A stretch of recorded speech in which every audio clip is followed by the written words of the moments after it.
Welcome to our ordinary council meeting, 18th of April 2023. As the meeting chair, I give my consent for this ordinary council meeting to be streamed live, recorded and published online. Anyone who is invited to read out a question or make a submission will be recorded, and their voice, image and content will form part of the live stream and recording. The chair and or CEO has the discretion and authority at any time to direct the termination or interruption of live streaming. Such direction will only be given in exceptional circumstances where deemed appropriate. That may include where the content of debate is considered misleading, defamatory or potentially inappropriate to be published. The live stream will stop prior to the closed section of the meeting and will recommence for the conclusion of the meeting. The public is able to view this live stream via our website at www.pyrenees.vic.gov.au. Should technical issues prevent the continuation of the live stream, the meeting will continue as long as a quorum can be maintained. Where possible, a recording of the meeting will be published on Council's website. Where a quorum cannot be maintained, the meeting will be adjourned until the issue is resolved or the meeting postponed to another time and date in accordance with Council's governance rules. Please stand for the oath of office. Heavenly Father, we ask you to give your blessing to this council, direct and prosper its deliberations to the advancement of your glory and the true welfare of the people of the Pyrenees Shire. Amen. Please be seated.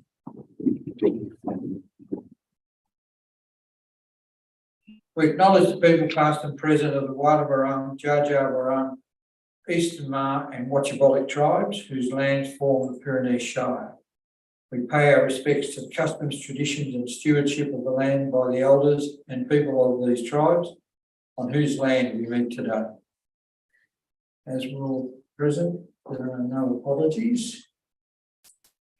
Any notice of disclosure of interest, councillors or officers? None, thank you. Miss Brownwell is an apology, she's done well. We have confirmation of the previous minutes of the ordinary meeting of council held on 21st of March 23 and the closed meeting of council held on 21st of March 23 as previously circulated to councillors be confirmed. Moved Councillor Clark, seconded Councillor Ferrari. All those in favour? Carried. Is there any business arising? None, thank you. Mr. Roger Andrew Gallery. I have a question regarding. So that was a question that was asked at the last council meeting, and that was the response to its question that's been provided to me. Okay, should I? No, it's just there for his information. Right. Is there anyone wishing to speak to council this evening from the gallery? No, excellent, thank you. Items for noting, councillors. We have those items for noting. Council considers and accepts the attached progress report against Council Plan 21-25. Do I have a mover? Move Councillor Vance, seconded Councillor Theo. Question? Councillor Clark. Thank you, Mr. Mayor. Just a comment on the planning and development report. It's very pleasing to see that we've had $6 million worth of planning applications in the 3 months. That's 25 million nearly a year. If we can keep it up for the whole year, that's a very pleasing sign for growth from the Shire. Thank you, Councillor. We have a motion recorded, councillors. All those in favour? Carried.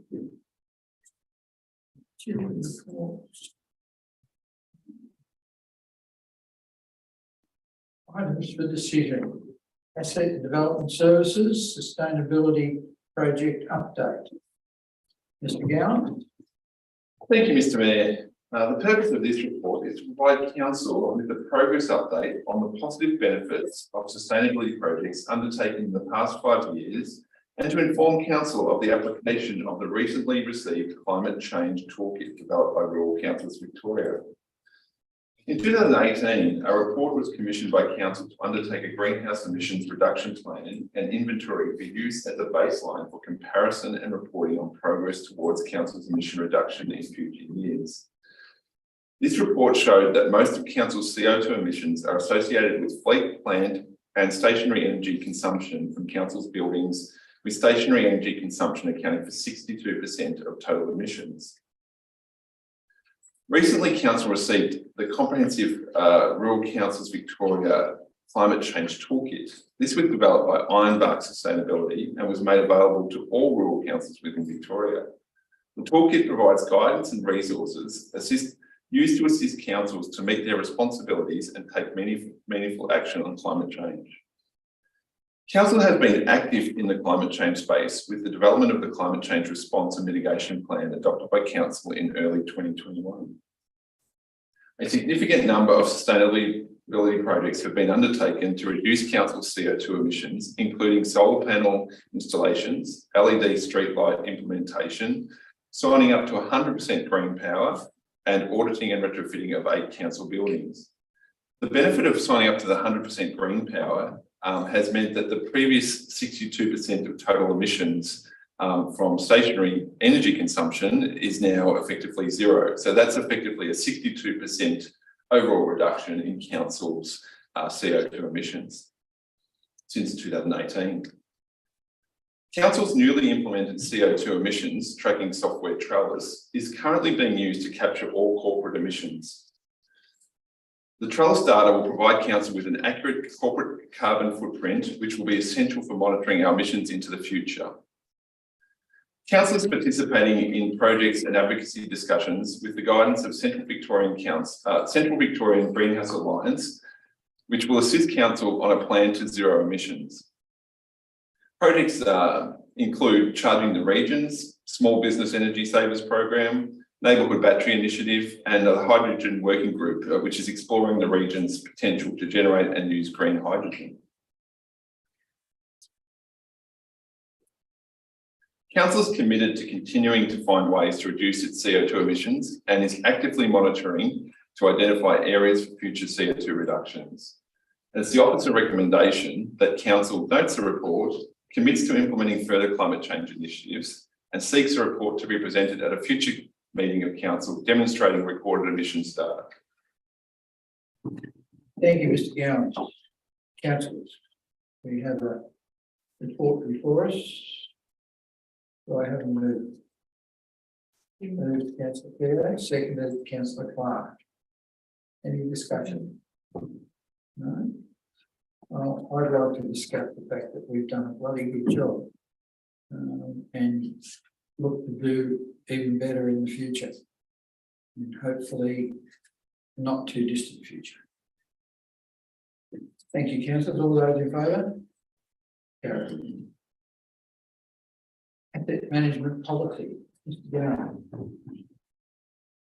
Thank you, Mr. Mayor. The purpose of this report is for Council to consider adoption of the revised asset management policy. Council's current asset management policy was adopted in 2011. Given that the Local Government Act 2020 has introduced the requirement for Council to adopt a 10-year asset plan, it is timely that this policy undergoes a major revision. The asset management policy sets out the principles of asset management to be adopted and undertaken by Council in relation to the maintenance, renewal, upgrading and creation of new assets and the disposal of redundant assets. This policy sets out the relationship between Council's 10-year asset plan and the road management plan. It also provides guidance in relation to current and future risks and challenges in relation to the management of infrastructure that supports the services provided by Council. Council can manage current and future risks by having an appropriate and current asset management policy. The policy supports the achievement of Council's objectives and meets the requirements of the Local Government Act 2020. Therefore, it's the Officer recommendation that Council adopts the revised asset management policy. Thank you, Mr. Gowan. Happy to move. Moved Councillor Vance, seconded Councillor Kerr. Any discussion, councillors?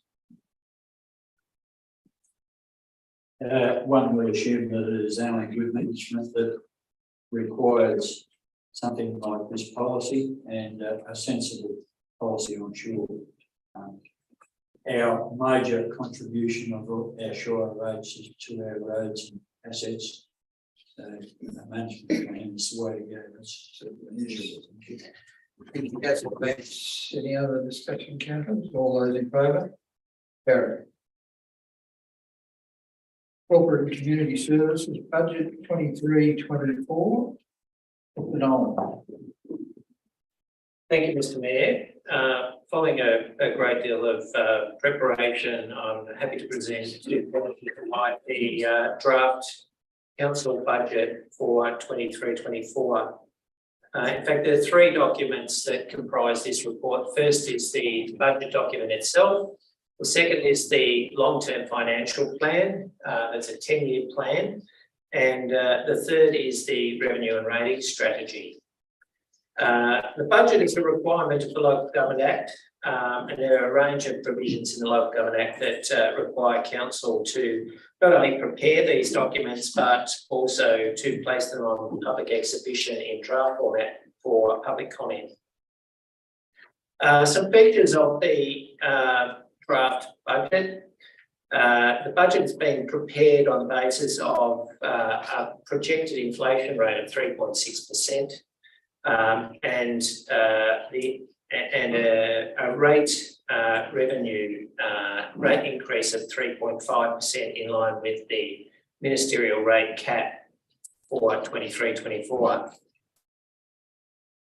The important for council to understand is that this budget has been prepared in the context of very challenging financial times, both from the point of view of council's operations, in light of a significant inflationary year where there has been significant challenges around cost control.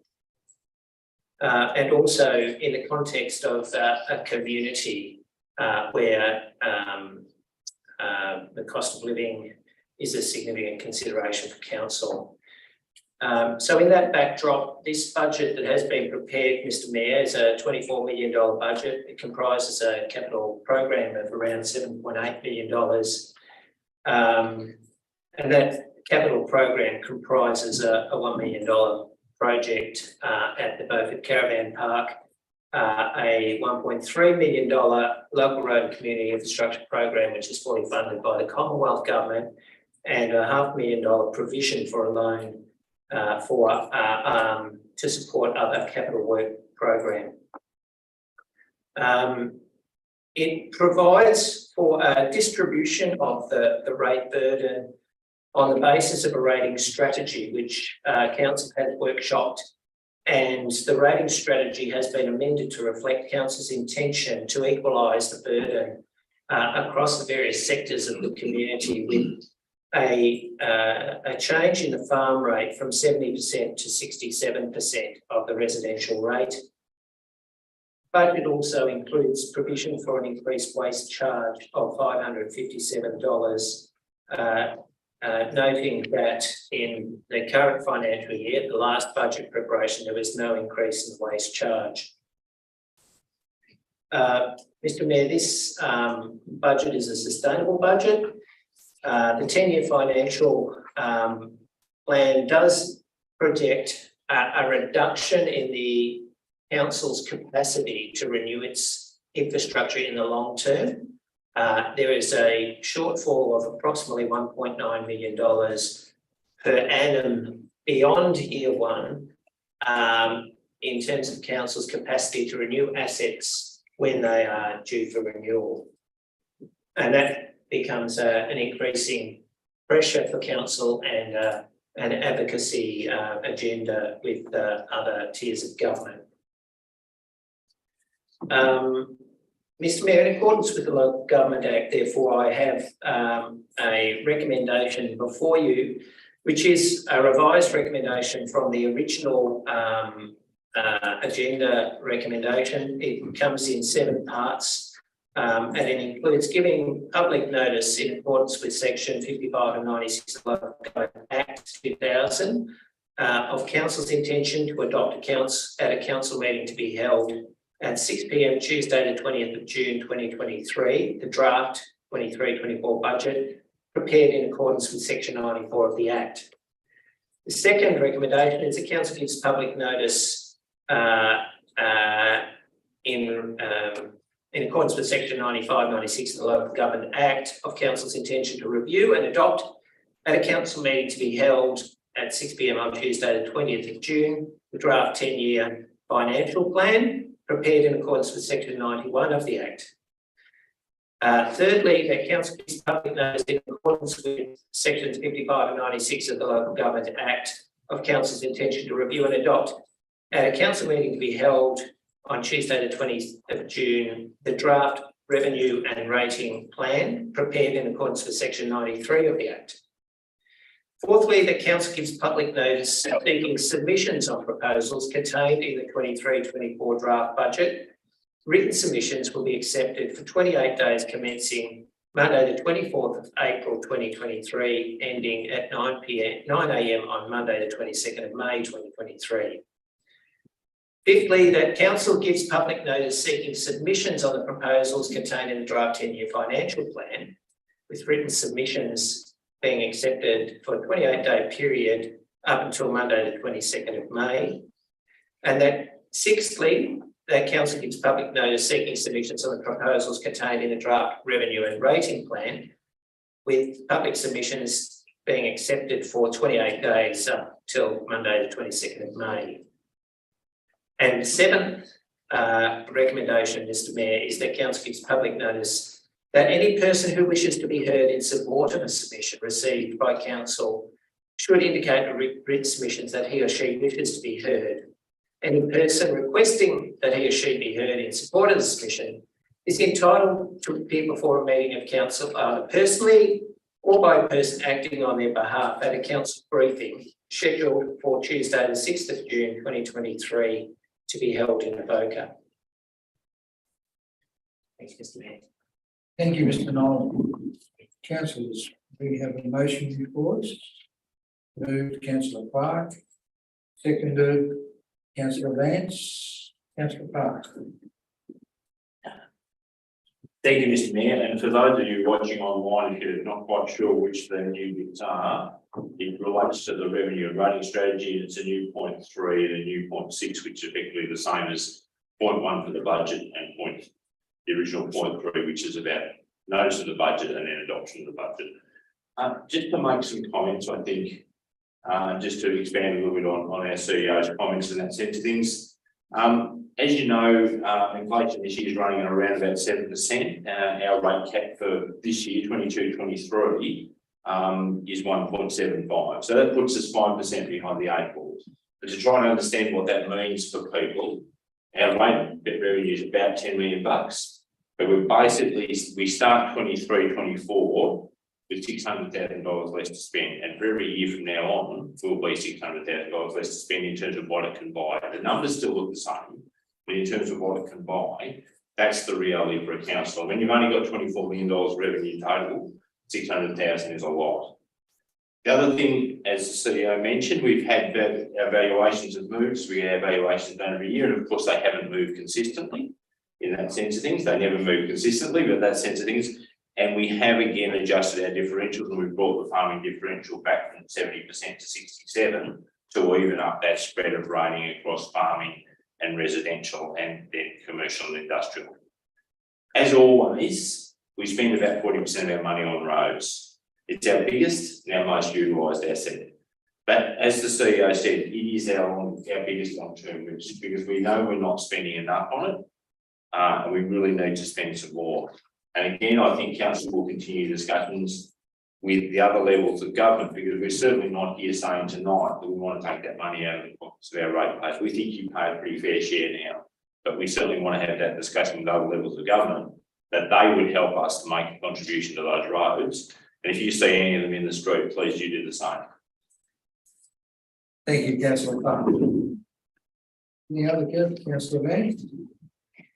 Thank you, Mr. Mayor. No, I completely reiterate what Councillor Clark has had to say. I'd also just make the ratepayers aware that there has been an increase in the waste levy charge, but that increase is purely on cost recovery alone.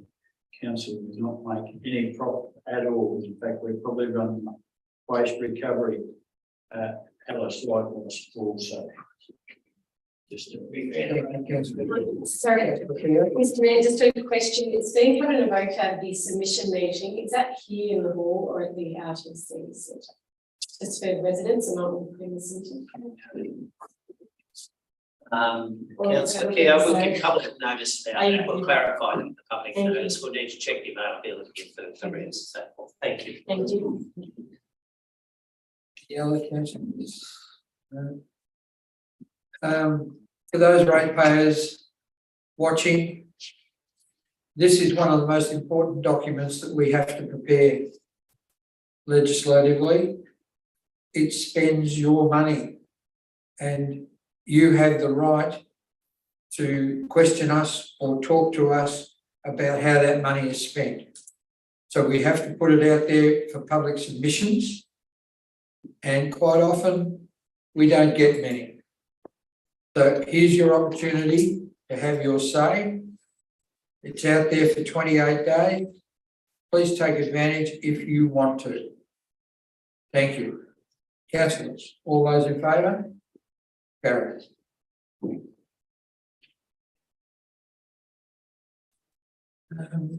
Resource Centre Operations Anzac Day. No. Thank you, Mr. Mayor. This is a reasonably straightforward one. Given that Anzac Day is a public holiday, and in respect of the activities on that day and the purpose of the day, there is a proposal to amend the opening hours, and there is a recommendation that Council approves the closure of the Evoca Information Centre on Anzac Day 2023 and approves the change in the opening hours for the Beaufort Resource Centre on Anzac Day for 2023 to 1 p.m. to 4 p.m. Mr. Mayor, it's reasonably self-explanatory. Thank you. Moved Councillor Keogh, seconded Councillor Ferrari. Any discussion, councillors? All those in favour? Carried. Community funding program, biennial category round 2. It's an old.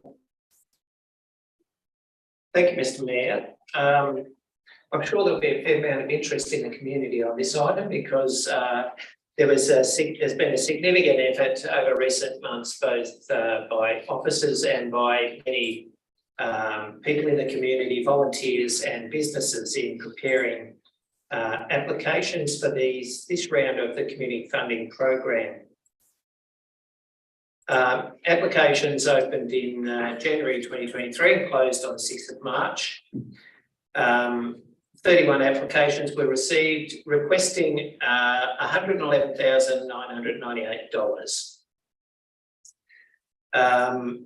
Following an assessment of the applications and workshopping with council, there's a summary of the applications that have been provided to council. Recommendation is that 27 of the 31 applications be endorsed as outlined in the officer recommendation in the agenda.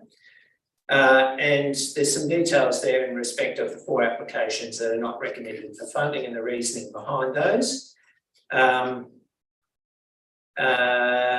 And of course, funding of applications will be conditional upon the securing of all relevant permits, building, planning, local laws, etc., and events permits that normally come with these activities. And Mr. Mayor, in addition to the ordinary capital and operating minor grant programs, significantly in this round of funding is a number of applications for facade improvements in our main towns, or now in all of our towns actually. And it's fantastic to see that a number of the businesses and operators have taken advantage of the opportunity to secure some support from council to improve the appearance of their shop fronts. Mr. Mayor, I won't read out all the Actually, I'll be very quick in how I actually get these, but I might not provide all the details. I also assume that you have the reports in front of you with all the details, but I think for the benefit of the community, these are the applications that have been recommended for approval by council. In the category of event sponsorship, a total of $7,000 to Cayville Creek, Pyrenees Arts Council, and the Uniting Church at Carnham Snake Valley, and both at Walkfest. So there's 4 applications there that are recommended for approval, totaling $7,000.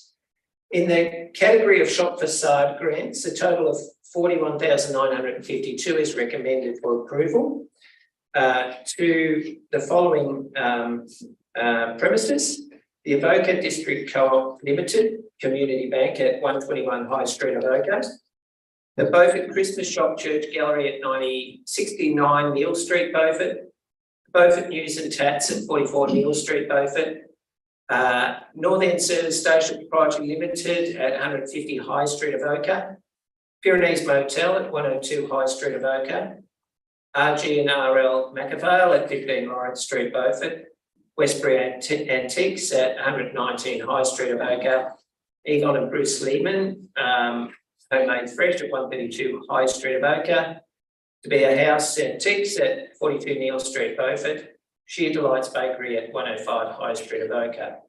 So all of those applications totaling $41,952. In the category of capital works, community grants totaling $29,834 to the Avoca Sporting and Recreation Committee of Management for netball lighting, to the Beaufort RSL for kitchen food preparation bench, for the Lake Goldsmith Steam Preservation Association for roadway and path network reinstatement, the Trawalla Hall and Recreation Reserve Committee for a property fence upgrade, the Walbra Community Hub for netball court fencing, the Avoca Friends to Pool for All Abilities Pool lift. All of those in the capital works program to the value of $29,834. In the category of equipment, a total of $2,000 to the Beaufort Community Bank Complex for an AV system upgrade. In the category of programs and activities, a total of $11,000 to the following, including the Beaufort Skipton Health Service for Mental Health and Wellbeing Forum, the Landsborough District Historic Group Inc. for a newspaper digitalisation project, the Landsborough District Bowling Club for a membership development project, the Waterloo Community Group for a community gathering event and community consultation project, to the Avoca Girl Guides for a membership recruitment project, and the Snake Valley Craft Group for a craft group establishment. All of those applications for a total of $11,000 under the programs and activities list. So, Mr. Mayor, I'll recommend that all of those be approved with a total cost of $91,793. Thank you, Mr. Nolan. Councillor Fair. I can move that. Moved, seconded, Councillor Ferrari. Thanks, Mr. Mayor. I just think it's such a fantastic array of different businesses that have taken up this, and also local community groups. I think it's one of the most diverse ones we had, sort of, especially for a biennial program. So thank you to all those people who put that in. Also, thank you to our team who have been going out into the community to really look at the groups and events that have required this and giving them the information to be able to put in their submissions. So all round, it's just fantastic to see that, and can't wait to see the fruits of these projects. So yeah, thank you. Thank you, Mr. Mayor. It is pleasing to see the number of applications that have been submitted this time, because quite often we have in the past been undersubscribed. I think the subscriptions were really good this time, and it seemed to be well spread across the municipality, so they're coming from all angles, which is fantastic. I'd like to thank and commend the community grant staff for their perseverance and assistance to the community.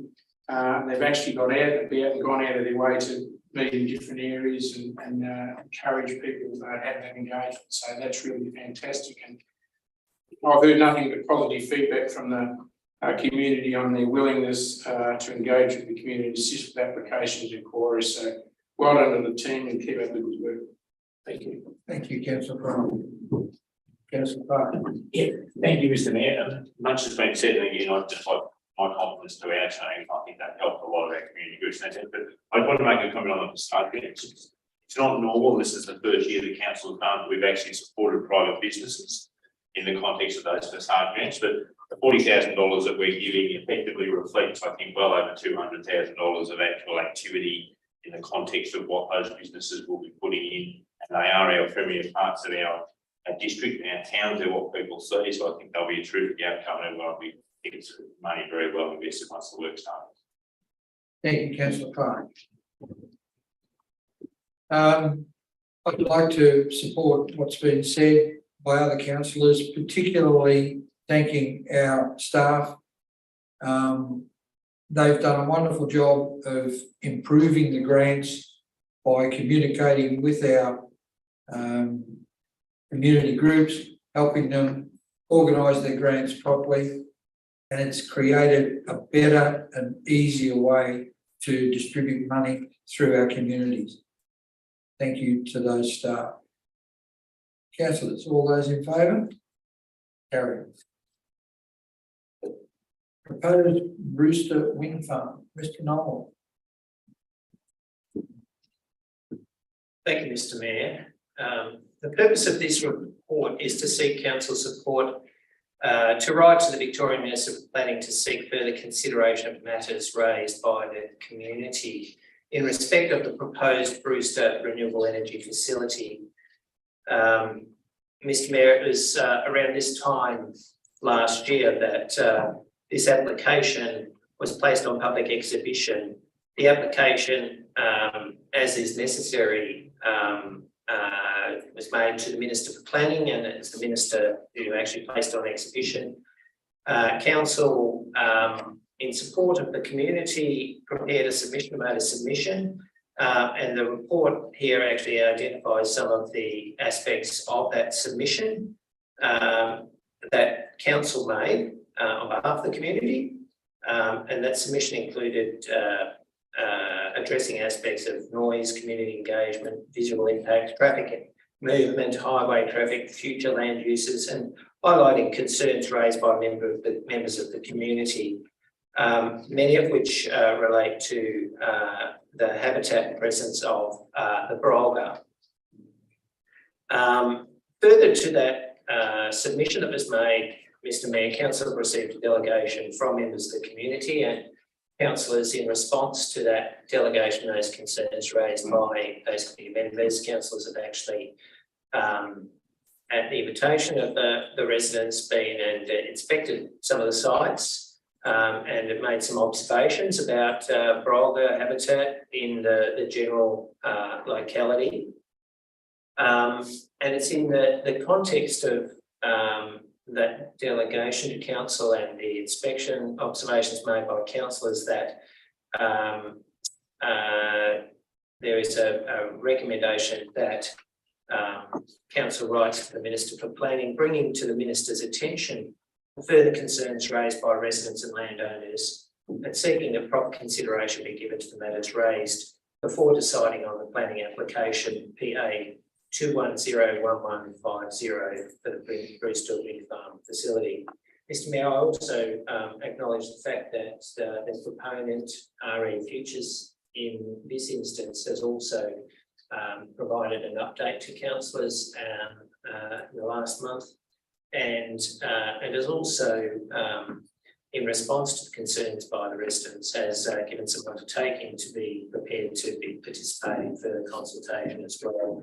And I understand that the proponent has also undertaken to do some further investigations to report to the Minister on the matter of concerns raised by the community. So, Mr. Mayor, I just sort of put that recommendation to council. Thank you, Mr. Nolan. Councillors moved, Councillor Ferrari, seconded, Councillor Clark. Councillor Ferrari.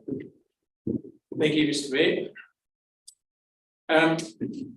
I was lucky enough to be part of a contingent that had a tour of the local area where the project is proposed, particularly where there was evidence of brolgas being present, where they had nested.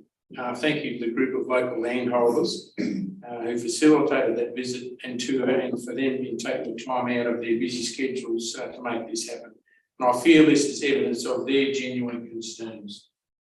Whilst I'm not opposed to renewable energy and in most instances embrace the concept, it's vitally important that proper, thorough research and consideration be given to protecting the environment in general and in a more specific local manner where unique circumstances apply to identified habitat or species such as brolgas. On that basis, the Pyrenees Shire Council will write to the Minister highlighting the issues raised by the local landholders for consideration prior to a planning application decision being made. Thank you. Thank you, Councillor Clark. Yeah, thank you, Mr. Mayor. Like Councillor Bray, nothing beats having a look with your own eyes to actually see something in that sense. And I've seen done swamp a few times, but I have seen it from both the roads. I didn't actually remember the 600 acres in its own right. And there's a lot of swamps in that area, but nearly all of them have been drained. I mean, it basically rates about 3 behind Lake Goldsmith and then the Cockwood Lagoon, which is on the Western Highway. There's about the third most significant swamp in the area because effectively it can't be drained, it's landlocked where it is. And those brolgas were there for us to see. We saw them with our own eyes. One of the challenges I think for community in this process is the state runs a good planning process. It's sound, it has integrity, but it's not particularly visible. You kind of put things in a box and the people in that box are good at what they do and they provide that and they put it together and they give it to the minister and the minister makes a decision and the decision is final. When council runs a planning process, it's very public, it's very open. When you come and speak to council, you know you've been heard. You can actually hear other people speaking and you can actually look at that. You can hear the proponent speaking back to you and that kind of thing. And that's one of the challenges in this process. I think that's one of the nervousness that the community's got is it is that this is happening in the city, a long way away from them, and it really isn't very easy to see or touch in that sense of things.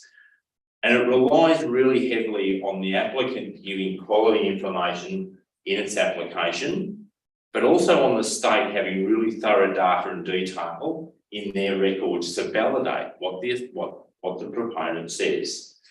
Private locations obviously were the focus of our visit in that sense, and I think they were also a key focus of our submission we made in 2022 as well. So I think it's interesting that we're actually on that same theme that we were on from 12 months ago in that sense of things. So I'm not an environmental expert, and I don't think council's an environmental expert, but clearly what we've seen, we need to make sure is given to the minister for her consideration as well in that kind of context. So that really is the role of council to do tonight and to pass that information on. And I think it is good that we've heard from the proponent, and certainly I would be keen for us to respond to the proponent that they would come and talk to us about when they've completed their next round of their ecological study, that they can update us as well. Because I think for us to validate, that's a really important component for us as councillors to be able to validate both sides of this. Thank you, Councillor Clark. I think it was wonderful to actually go along and to see the birds and to see the lay of the land and to get the feeling of the community that asked us to come along. It showed us what they were feeling, what they were thinking, and that's something that we need to pass on to the minister. And as Councillor Clark said, very happy to hear from the proponent when he's ready with further information. Only too happy to hear from him. And we'd do another site visit if we thought it appropriate. So we want to listen to everybody and we want to make sure that information gets to the minister before decisions are made. Thank you, councillors. All those in favour? Carried.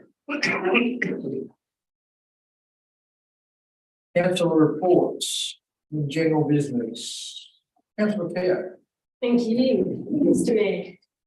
This past month, I was very privileged to attend an International Women's Day event at Swigton. It was a great night full of fun and banter.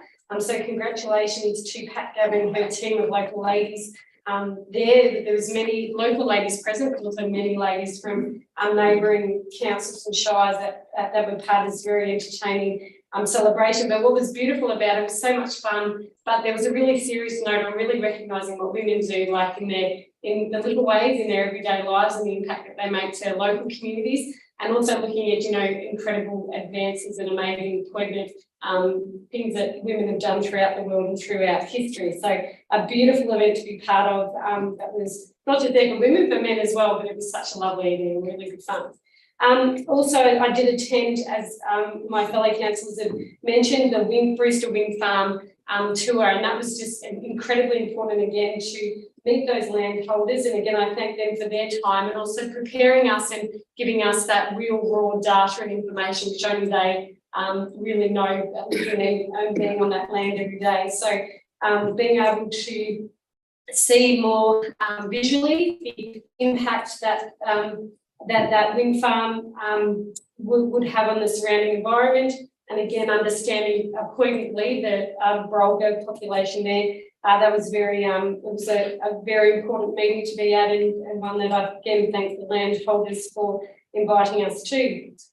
I'm also looking forward to Anzac Day, of course, next week. So an incredibly important day. I'd like to give great thanks to all those local groups, the RSLs and the local community members. A lot of these commemorative memorials are actually maintained by them, and the programs are arranged and run by some incredible community members. So I thank them greatly, and I'll be looking forward to the dawn service at Snake Valley and another service at Stockyard Hill. But I do urge all of you, if you have that opportunity, to be able to attend these events. It's so important that we remember the life that we get to live and those people that give so much in order for us to do so. So that's all from me. Thank you.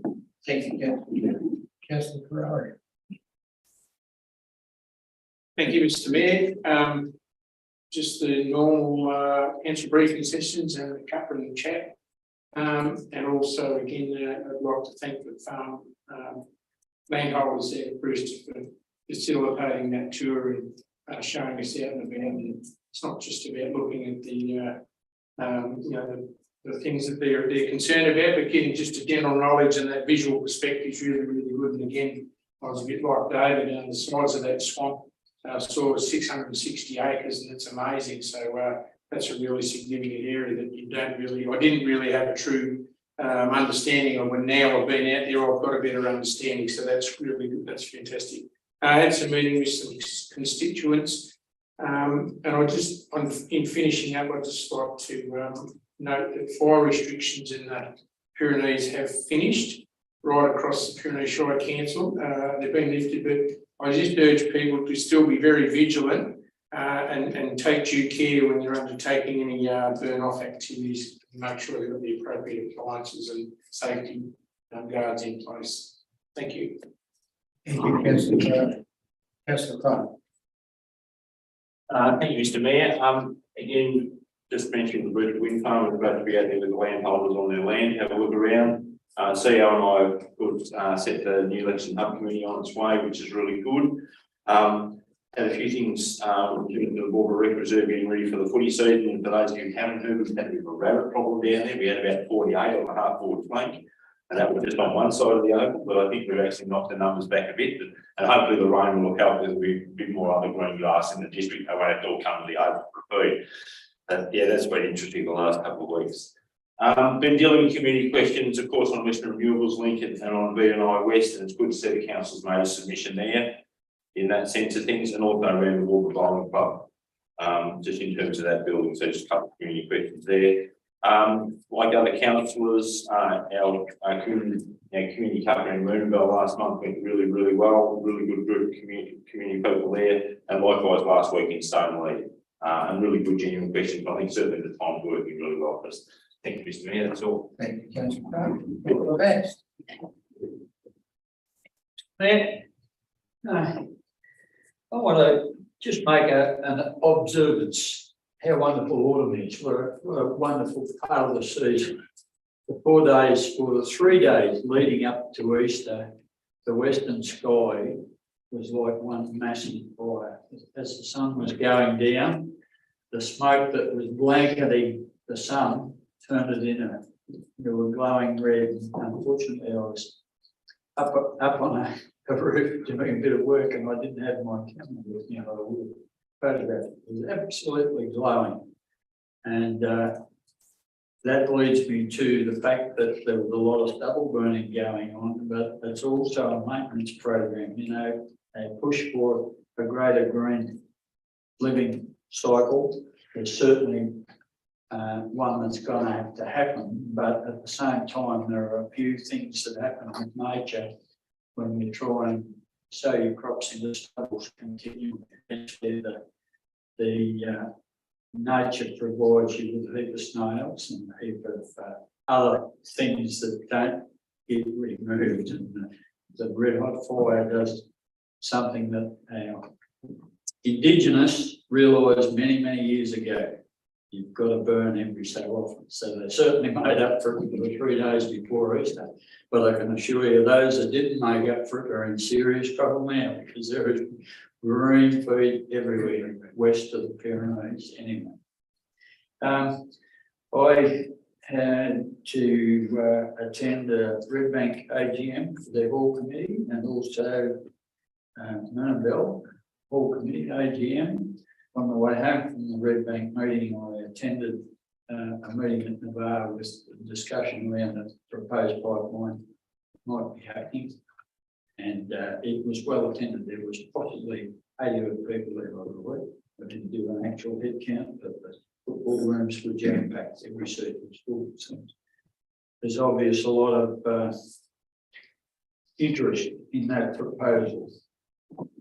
I attended a meeting in Bendigo with regards to a drought hub think tank, and of the 12 speakers that were present, I would suggest that the majority were professionals, so a lot of professors or educators, and they had a very strong view about farmers burning their stubbles was one thing that they had a very strong view about. They were quite anti. And as I listened to the think tank and took on board their comments and the comments of a lot of other people that were there, the bulk of the weight that's to be carried into the future is going to be carried by rural people, whether it be farmers or landowners who are providing the territory for their new transmission lines. And eventually I listened and then I decided to speak up the farmers' point of view across. And I did get some support for 8 or 10 other people that were there. But, we've got to really look at who the advantage is going to with the new power lines and who's providing the territory to provide that. So there's a bit of thinking left ahead, I'm sure, that as rural landowners, we're in the minority. So it's obvious if we're going to become a smarter society, we're going to have to change our ways and stop burning coal to provide power. We've got to convince the people in the Northern Hemisphere of that also. There's a lot of people in China and India that are burning coal and intend to keep doing it, I believe. But anyway, that's out of our hands. We'll do our bit. And like others, I'll be attending the Anzac service in Landsborough on next Tuesday morning. And we look forward to that occasion. I'm sure it's well attended. The only other one that I want to report on is the Rural Council's meeting that was held within the last month. And there was some discussion about the opportunity for mayoral representatives. I understand you're not on the board as a group to the minister, so you're lucky, Mr. Mayor, but the message coming from rural councils is that the grant applications for government grants anyway is far too intense. Common sense needs to prevail staff hours required to fill out these applications is just ridiculous, especially for rurals that only have small staff numbers anyway. So from the rural councils, we're asking the advisory group to go to the state government and let them know that perhaps if they're not prepared to give us some support in putting these applications together, at least make them shorter so that you can get it in quicker, and if there's some chance of getting the grants, that's the time perhaps to go a little bit deeper. And the only other one, I've dogged our staff members in for the upcoming forum to tell the story about Corrie Park and the development that Pyrenees Shire has done with Corrie Park. And it's been targeted. I'll let you know, Mr. CEO, that they're very keen for council to follow up with this your presentation tomorrow. Thank you. Thank you, Councillor Vance. We carry on one of your subjects.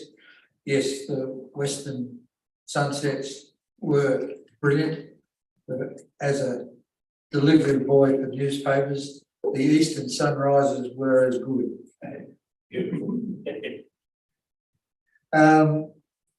I had a virtual meeting with the Goldfields World Heritage bid, which is progressing. It's got a long way to go, and the state government's put money behind it to help it get there. The next stage is once it's approved by the state government, it gets passed on to the federal government for their approval. So it's got a way to go, but we're still putting it through. In early March, Jenny, my wife, and I attended the Pyrenees Seniors celebration in Beaufort, and it was a fantastic afternoon. They had a wonderful band and a wonderful singer, and it almost stirred us to dancing, but I had a crooked knee on that day, so it was unfortunate that we couldn't partake. The briefing at Moonabel was a well-attended event, as most of our cuppers are at the current time, which was good. Had a meeting with Dr. Anne Webster, our local federal MP here in Avoca, and we attended the art show opening in Beaufort and came home with a wonderful painting from one of our local artists, which hangs proudly in our house at the present time. She's a talent that was hidden for some time, and she painted under a pseudonym and is currently now willing to use her name. And the CEO and I had a meeting with John Pasuto, Leader of the Opposition. I'm not sure what John can do for us, but keeping the lines of communication open with the opposition and the government is part and parcel of our role here as council, and it was a pleasure to discuss various things with him and to tell him about the things that Pyrenees Shire would like help with. Thank you all, councillors. Closure of the meeting to members of the public pursuant to provisions of sections 4.1.1C of the Council's Governance Rules and section 66 of the Local Government Act 2020. The meeting be closed to the public in order to consider confidential items about some industrial land in Beaufort. Moved to Councillor Flowery, seconded Councillor Clark. All those in favour? Carried. Thank you very much for watching. We will be back after the closed section of council if you wish to hang on. If not, thank you very much for watching this evening and have a lovely evening.